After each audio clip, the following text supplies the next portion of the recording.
चलो हाथ सवाल कराएंगे। फिर में 6.6 तारीख याद है आज की? तारीख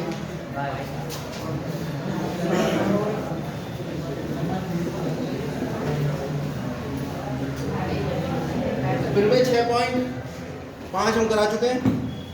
फिर में 6.6 देखिए 6.6 फिर में क्या कह रही है? अभी करा दी तो बाकी हमने 6.5 फिर में 6.6 का कथन देखिए फटाफट लिख लो। दो समरूप त्रिभुजों के क्षेत्रफलों का अनुपात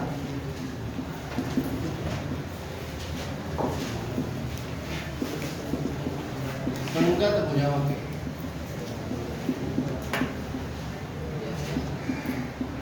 अनुपातों के वर्ग के बराबर होता है। बहुत ही बढ़िया फिल्म है ये। और इस पर एक सवाल आपको एग्जाम में मिलेगा जरूर। 1 नंबर में मिले, चाहे 3 नंबर में, चाहे 6 नंबर। क्या कह रही है? बहुत ही आसान है सिर्फ दो समरूप त्रिभुजों, यानी त्रिभुज है दो। एक का नाम है ABC और दूसरे त्रिभुज का नाम है PQ। और दोनों त्रिभुज कैसे हैं? दिया है या क्या है? कि त्रिभुज ABC समरूप है त्रिभुज PQ। कोई दिक्कत है इसमें? और क्या सिद्ध करना है?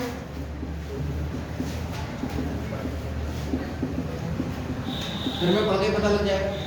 दो समरूप तो हो गए, त्रिभुजों के क्षेत्रफलों का अनुपात, यानी त्रिभुज ABC का क्षेत्रफल बटे त्रिभुज PQR का बराबर है संगत भुजाओं के अनुपात के वर्ग। यानी संगत भुजाएं AB बटा PQ, AC बटा PR और BC के संगत है QR। और इनके संगत भुजाओं के अनुपात के वर्ग के बराबर है त्रिभुज के क्षेत्रफल का। कोई दिक्कत इसमें? जब कुछ नहीं दिया होता है सवाल तो हमें कुछ बनाना होता है। बनाने के लिए क्या करना पड़ा? भगवान ने जब दुनिया बनाई तो क्या करा? हम क्या करेंगे? देख लो, भगवान बनने का मौका मिल गया। रचना, क्या रचना करेंगे भाई? सोच समझ के करेंगे, थोड़ी ना कुछ भी बना दिया है। तुम्हारे सर के ऊपर अगर मान लो 4 पेड़ उगा दिए होते, कितने अजीब लगते हैं। तो सोच समझ के रचना होती। तो रचना क्या की जाए? क्षेत्रफल। क्षेत्रफल का सूत्र क्या होता है? आधार गुणा ऊंचाई। ऊंचाई है, कर लो, इसी की रचना कर लो। ऊंचाई क्या होती है? सामने वाले शीर्ष से एक लंब डाल दिया जाता है, सामने वाले रेखा पर D, आ गई ऊंचाई, एक दी ऊंचाई आ जाएगी। बताओ किसी को कोई समस्या हो तो? किया क्या रचना में हमने? शीर्ष A तथा P से क्रमशः लंब AD तथा PS खींचे।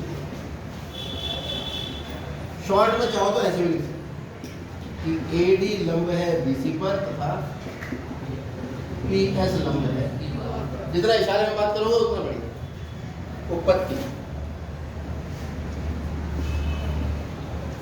त्रिभुज ABC और त्रिभुज PQR दोनों कैसे हैं? तो इनके संगत कोण B बराबर कोण Q। क्यों? समरूप त्रिभुजों के संगत कोण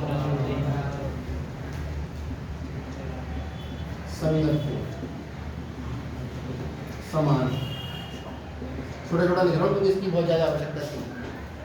ये कोण कितने डिग्री है भाई जो लंब डाला है? और ये कोण D बराबर कोण S। क्यों?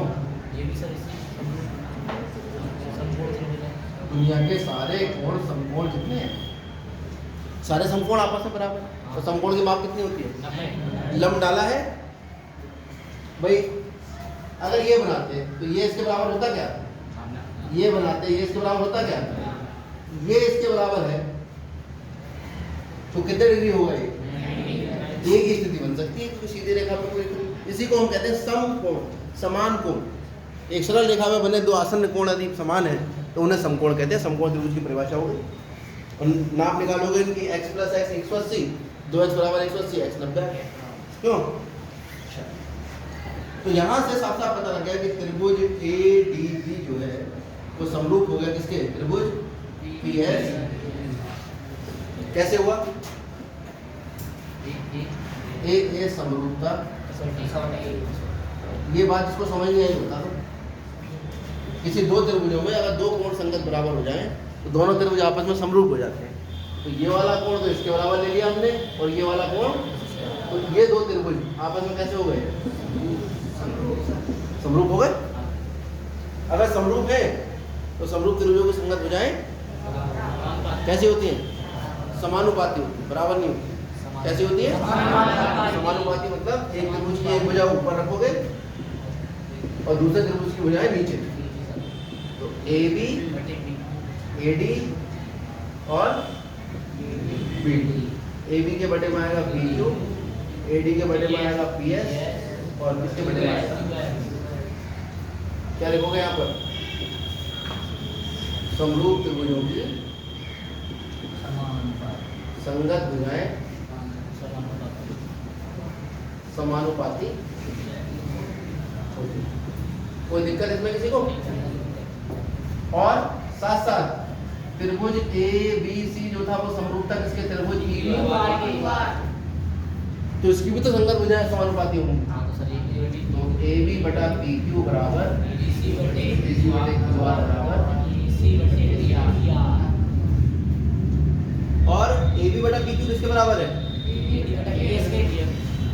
तो अगर इन दोनों की तुलना करोगे तो AB बटा PQ, यहाँ से पता लगा कि AB बटा PQ बराबर था किसके, AD बटा PS के, और AB बटा PQ भी बराबर है किसके, QR के, और BC बटे QR बराबर है AC से।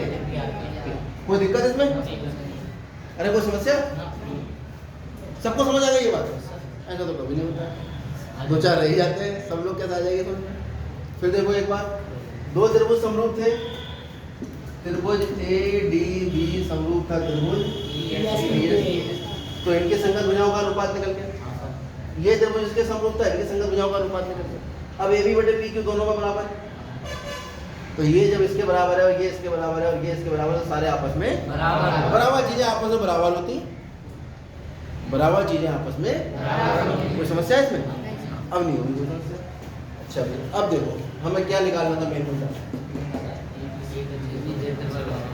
अब निकालते हैं। त्रिभुज ABC का क्षेत्रफल बटे त्रिभुज PQ का क्षेत्रफल बराबर कितना है, 1/2 आधार गुणा ऊंचाई, 1/2 आधार गुणा ऊंचाई गुणा 1/2 से 1/2 उठ गया, ये आ गया BC बटे QR गुणा AD बटा PS, और AD बटा PS किसके बराबर है, तीनों के बराबर है, जिसका चाहे उसके बराबर लिख लो। तो क्यों ना AD बटा PS को BC बटे QR लिख लो, क्योंकि यहाँ BC बटे QR है।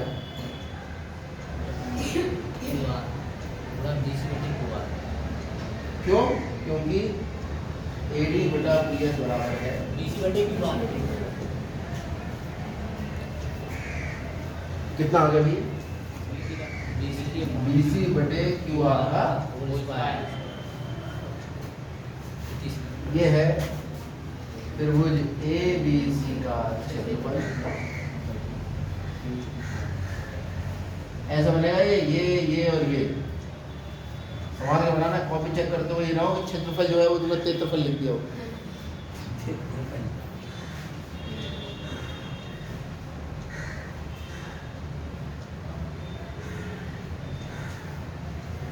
अच्छा जैसे अब तो कुछ करना ही नहीं है, BC बटे QR किसके बराबर है, इसकी जगह AB बटे PQ और AC बटे PR किसके बराबर है, BC बटे QR के, तो इसकी जगह AC बटे PR का वर्ग हो जाएगा। ठीक है, तो स्पष्टतया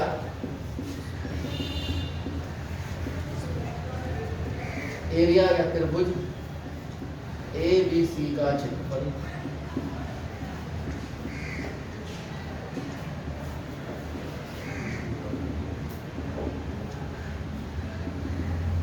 कितना आ जाएगा भाई?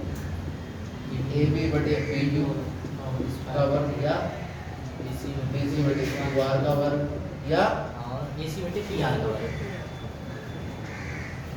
कितनी?